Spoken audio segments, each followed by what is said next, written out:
మీరేం కంగారు పడుకున్నానా, ఏదో ఒకటి చేద్దాం.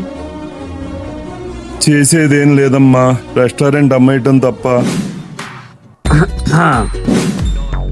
అడుగు పోయి నీ అప్ప. సార్ బిర్యానీ ఉందా? అమ్మా నువ్వే సార్ అడగమను. ఏంటి న్యూసెన్స్? మ్యామ్ యాక్చువల్లీ మీ రెస్టారెంట్ ప్రాబ్లం లో ఉందని తెలిసింది.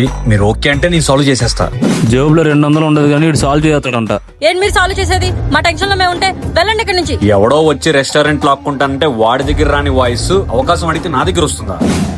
సార్ నేను చెప్పింది మీకు అర్థమవుతుందా? 48 గంటల్లో వాడెవడికో ఇచ్చే రెస్టారెంట్ నాకు ఒక్క అవకాశం ఇవ్వండి. మేము కట్టాల్సింది ఎంతో తెలుసా? 20 లక్షలు. 48 గంటల్లో 25 లక్షలు తెప్పిస్తా.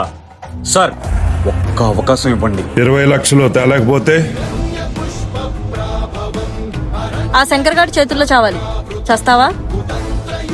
నీకంత పౌరుషం అంటే డబ్బులు సంపాదించవచ్చు, నా భాస్కర్ మీద కాదు. చేస్తాను. రే 20 లక్షలు రా, చేస్తానంటే ఏంటి?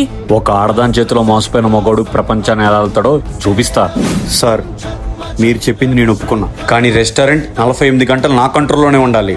జాను 48 గంటలు